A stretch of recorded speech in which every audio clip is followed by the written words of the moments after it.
You are listening to your NFL Week 6 preview here on the Lock Betting podcast. Be sure to follow Lock Betting on social media at Lock Betting. That is the handle for Truth Social, Instagram, and for the YouTube, where we will be posting additional betting content. The only one that's different is the TikTok handle. It's at Lock Betting TT for TikTok. That's at Lock Betting TT. If you want to sign up for additional plays, head over to lockbetting.com for all sports. If you want to do your due diligence, the spreadsheets are there for you to look at. They accumulate up to 136 months in a row of transparent and track profit. The latest spreadsheet will now always be posted on Instagram, and there will be screenshots there, so you don't need to open any kind of Excel spreadsheet. You can just go across the pages and you'll be able to see all the pages from the spreadsheet. We're now going to be doing that every single month on Instagram, as well as posting over to the lockbetting.com website. But before you do sign up for additional plays, I do encourage you, do due diligence, do your research, have a look at the type of bets we do, look at the sports we bet on, and most importantly, how we manage a bankroll. And if you're just looking to get NFL picks, me and Cav post 3 picks each up over on Patreon. That's patreon.com/NFL Pick 6. That's the number 6. So patreon.com/NFL Pick 6 to get 3 picks from me and 3 picks from Cav every single weekend. So let's move on with this week 6 slate of games that I have been assigned. Already started with a huge Thursday night football, ended up with a 4-0 sweep. So my season is really coming together now. Shaded a losing week for week 1, but that doesn't really matter because you don't really have anything to go on going into week 1. So that often happens. To shade a loss is not a big deal. A lot of people tend to massively overplay week 1, and it has disastrous results, puts people in a hole sometimes that they never get out of. I had a disastrous week 2, and that looked like a hole that I wouldn't not necessarily ever get out of, but I did set myself a time frame to get out of it. I wanted to get out of it by week 6, and we are now at week 6, and we are well out of it. In fact, we were out of that week 2 hole by week 4, and the start we've made to week 6, along with the small profit that we shaded on week 5, has put us in a very strong position. And this is looking like it's going to be another good regular season. I say that because this is one of those rare instances where our futures are not helping us. And unless there is some turnarounds from the teams that we've backed and some regression from the teams that we've bet against, then it is looking like it's going to be a losing futures card. But we have plenty of time for that to correct itself. Our teams that we bet on can come good. Teams like the Vikings, who we are very much against, could massively regress, and we could end up putting out a profitable futures card. But we're not relying on that at the moment. We're looking at that, and we're concerned about it, and we are looking to get things right in our regular season so we can put ourselves in a position where the futures card, whilst it will hurt us, isn't going to derail our entire season. So we need to do the work now. We need to probably improve on what we did last year, where we delivered 11 winning weeks out of 18. At the moment, we are on course to go 4-2, and that will be 4 consecutive winning weeks. If we don't do that, that will mean that we have squandered a very, very good start that we made on Thursday Night Football, where we landed nearly 2.5 units from one game. We definitely don't want to do that. So it would have to be a very, very bad Sunday for us to put ourselves in that position. My Sunday starts at Tottenham Hotspur Stadium, where I will be watching the Chicago Bears taking on the Jacksonville Jaguars. These two cannot be split. They are both 10-11 on the money line. And if you look at the handicap, it's Bears -1, but it's the same odds. So that really doesn't make any sense. Why would you take -1 when you could take the Bears on the money line at 10-11 -110? Now, for me, this is somewhat of an autoplay on the Bears, because the Bears got here on Monday night, and I always feel that's the best way to prepare for this trip. Come here early, get yourself acclimated, get used to the time and concentrate solely on winning that game. Focus your whole week on winning that game. Don't train at home and then fly here on Friday like the Jags did. The Jags arrived at 1:30 p.m. I don't know what they did for the next 4 hours. Maybe they got themselves some sleep and they decided to have a practice on Friday night pretty much in the dark. It was almost dark by the time they finished their 1 hour practice, or 1 hour 15-minute practice. So very odd decision making there from the Jags, and for that reason alone, without getting into numbers, without looking at the matchups here, I do favour the Bears to win it because they got here early, and it's simple as that. It's a simple cap, because I believe that is the right way to approach this trip to London. So the next game we're going to cover is the game between the Ravens and the Commanders, where the Baltimore Ravens are the 6-point favourites. And if Washington continue to put up the number of points they put up in recent weeks, the Baltimore Ravens may need to score 35, 36 points to cover the spread here of 6 points. That would give us a strong lean towards the over. I'm not sure how these two teams stop each other from scoring, but I think the time of possession will certainly favour the Ravens, because I think they're going to rely heavily on the run game, and I just don't see how Washington are going to be able to stop that. The case for the Commanders scoring heavily is a simple one. They have the most prolific offense in the NFL right now. They're averaging 31 points per game, and they've scored 34 plus points in 3 of their 5 games so far, including last week. Meanwhile, the Rams, they put up 41 and 35 in the previous 2 outings, and they've more than proven that they can beat teams with multiple approaches. They can grind teams down with a run game like they did against Buffalo. But at this point of his career, Lamar Jackson can also hold his own against high-powered passing attacks, should it be necessary, and it may be necessary here in this one. So I lean towards this one going over the 51.5, because I do think Washington will still get their points. But I do see the Ravens ultimately winning this game, handing Washington a reality check as they cover the spread. But as I said, they will need a load of points to do it. They will need to probably score close to 35, maybe even 40 points to cover the spread and to win this game straight up, as I do believe Washington will make their contributions. And if I think Washington are going over 25 and I think the Ravens are going close to 35, then this gives us a heavy lean towards the over here for this one.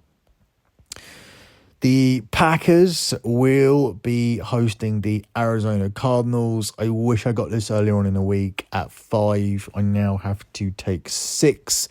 This would be a very poor result for Green Bay, who at the moment are priced up at 10 to 11 to make it through to the playoffs. So it's seen as a 50-50 shot if Green Bay are even playing playoff football in the at the turn of the year in the postseason.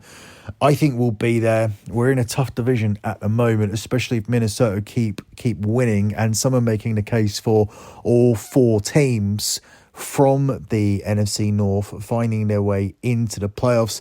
I don't agree with that. I think one of them will fall short, but I don't think it will be the Packers. I think that team will be Chicago. Chicago haven't really beaten anybody and are a very fraudulent 3-2, whilst the Packers very much deserve to be 3-2. Matt LaFleur did an excellent job coaching Willis when Love wasn't there. Love did come back and we did lose that game against the Vikings, so I felt it was too early for Love, but Love looked better last week and he'll be even further into his recovery here, and I expect the Packers to cover this against a Cardinals team who are coming off a big upset of the 49ers that was aided by San Francisco losing their kicker, and I think that the result is keeping this line in check when it should actually be higher. We saw a few weeks ago upsetting the 49ers didn't have a carryover effect for the Rams, and that should have lost, and they should have lost by double digits against the Packers, if not for one of the worst pick 6 decisions ever. Green Bay's defense here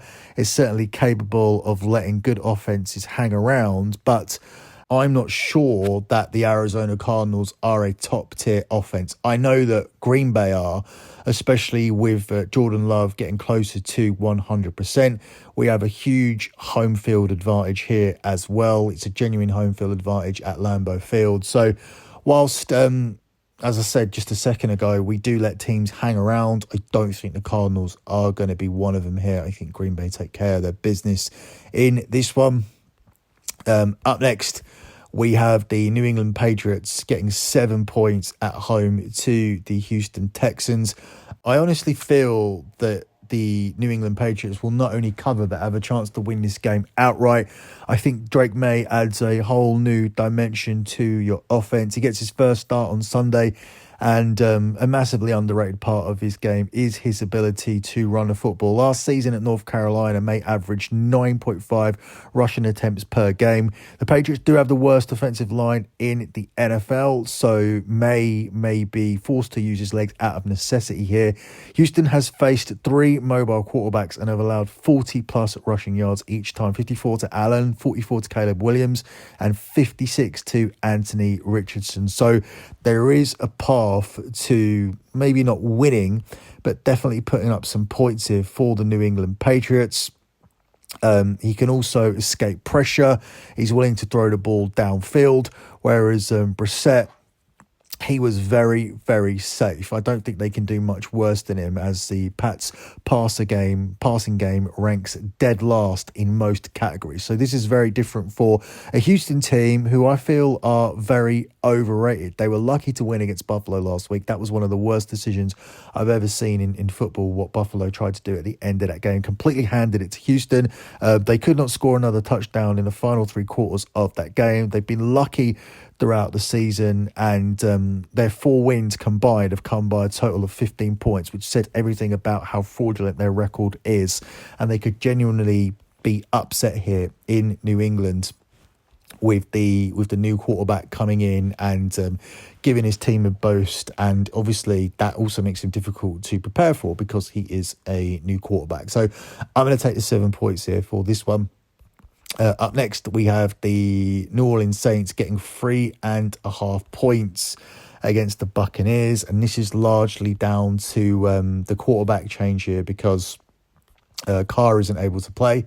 And I don't know exactly what this line would have been if he was playing, but I'm pretty sure New Orleans wouldn't be getting 3.5 points at home here in a divisional game. I think the quarterback is going to be Spencer Rattler. And he will get his first start here. I think he has a mobility upside that Derek Carr actually doesn't have.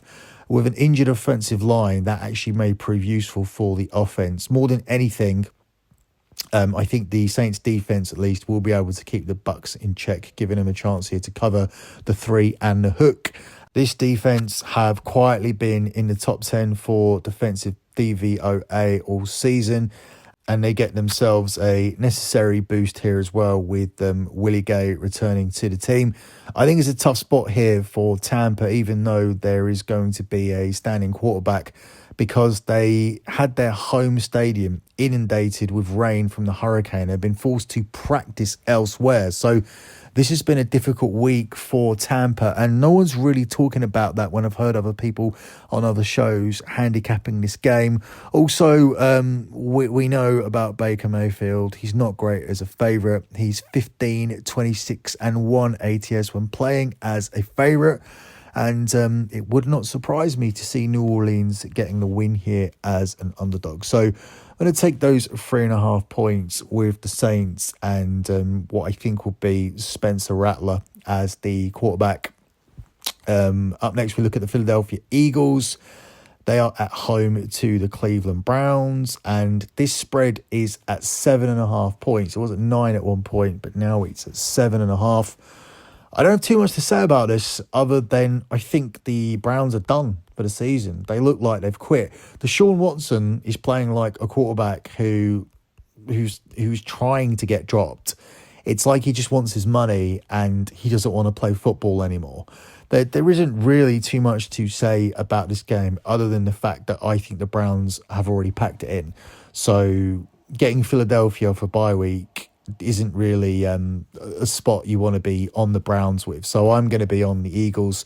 I think they cover this. I think they get themselves a double-digit win against a team who look done for the season. The quarterback doesn't want to be there, and most importantly, the defense either doesn't want to be there or it's massively regressed since last season, because this isn't the same intimidating Browns defense. It was absolutely carved up last week, and I think the Eagles do pretty much the same thing here in this one. Up next, we're looking at Tennessee as 2.5-point favourites against the Indianapolis Colts. I don't want to be backing Will Levis ever again this season, but this is the spot where I believe that you do take Tennessee. The public is heavy on the Colts as road dogs here because they've probably lost money betting with Will Levis as well. But the line continues to move towards the Titans because the Titans were only 1-point favourites at the start of the week, and now it's moved to 2.5. You probably want to get this one before it moves to 3. If you do like the Titans like I do. Anthony Richardson will get the start returning from injury.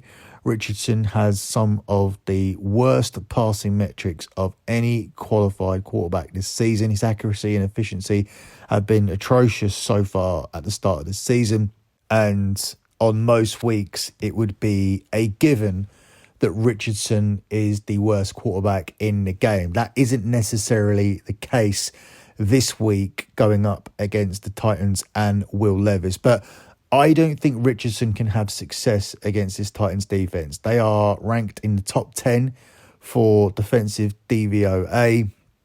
It's going to take some courage to back the Titans here with Will Levis playing, but I still believe he is better than the disastrous mistakes he has made so far. They cannot continue.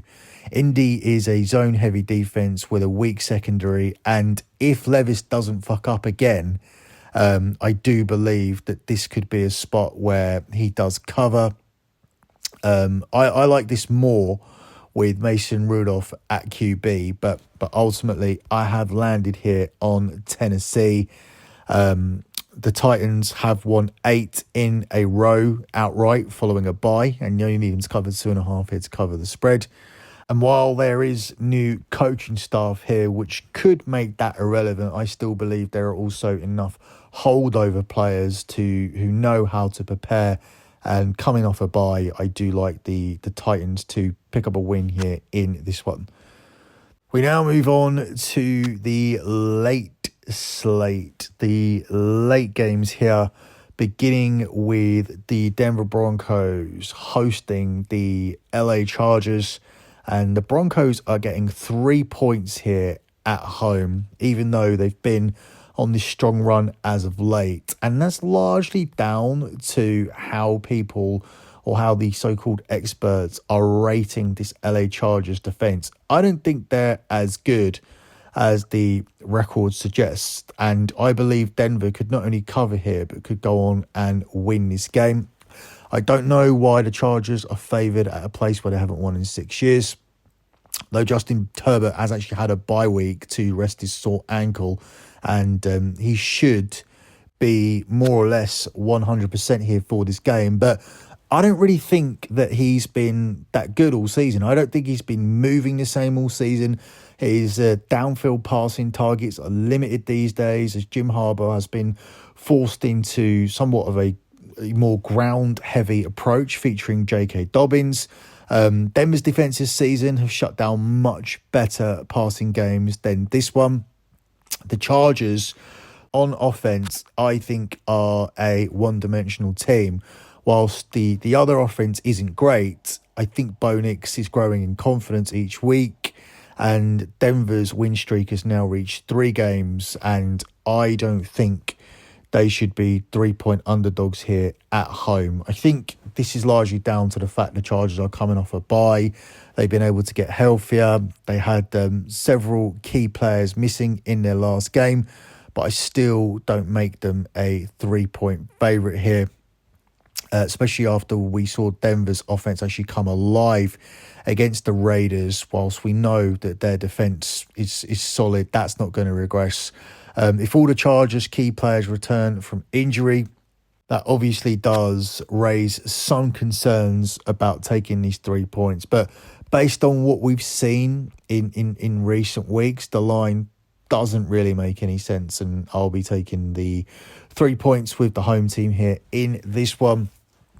Up next, we see the Pittsburgh Steelers traveling to the Raiders, and Steelers are 3-point favourites.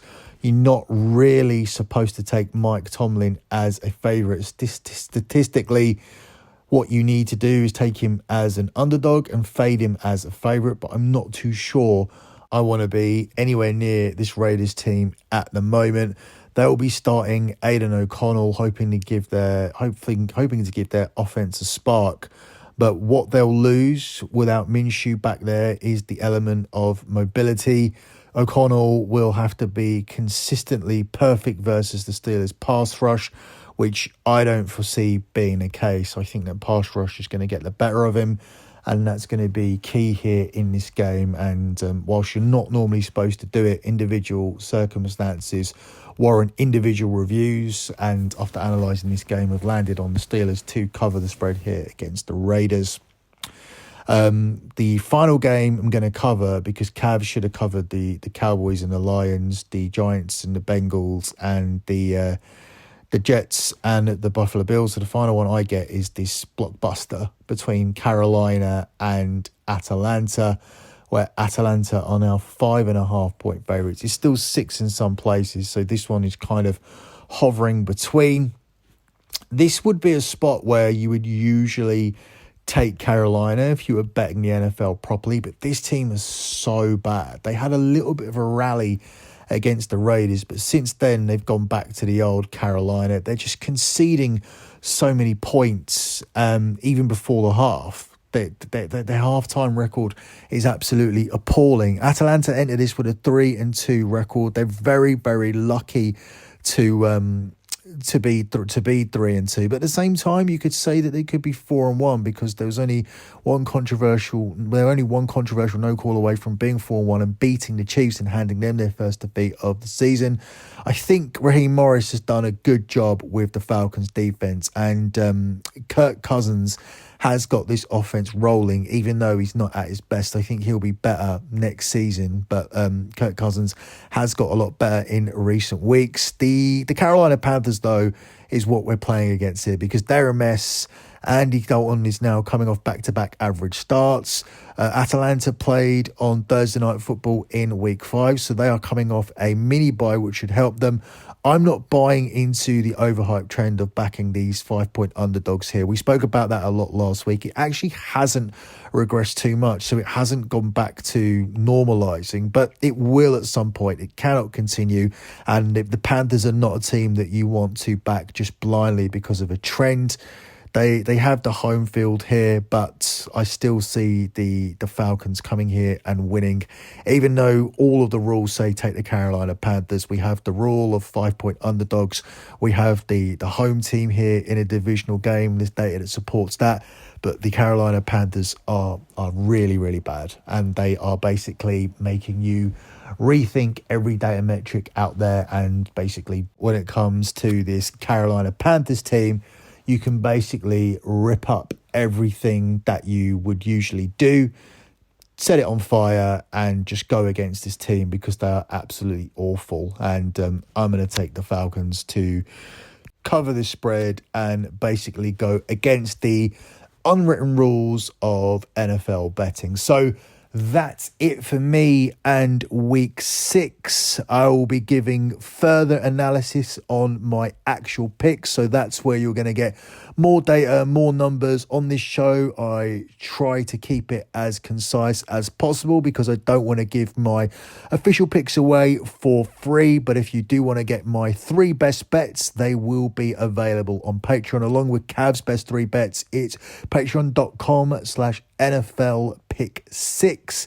But if you want to get my picks for all sports and the service that has delivered 136 months in a row of transparent and track profit, then you need to head over to the website lockbetting.com. I said it earlier and I'll say it again. Do your research, do your due diligence, have a look through all of the spreadsheets that are verified by existing members, and they add up to 136 months in a row of transparent and track profit. We've also had 11 straight years, winning years in the NFL, and the last 3 in particular have been dominant. We have dominated this league, had a poor start, but we are coming back. We are looking at 4 winning weeks in a row, barring another disastrous Sunday, but we're hoping to avoid that and to build on what we did with Thursday Night Football. It's also worth noting that since week 3, or including week 3, so since week 2, we've only had 1 losing prop for over a half unit. So sometimes we do chuck out these 0.25 unit props that I'm not so sure about, but I think there's enough to go on, and they've done well, but they haven't been 100%. Half unit plays that we put out on week 4 and week 5, they have been 100%. And in week 3, we lost only 1. So we have absolutely been dominating this league when it comes to props. There will be plenty of props out this weekend as well. Hopefully I haven't jinxed it. Hopefully this isn't the weekend that we regress with the props, and long may the winning continue. That's it for me and NFL Week 6. Good luck with all of your bets as always, and thanks for listening.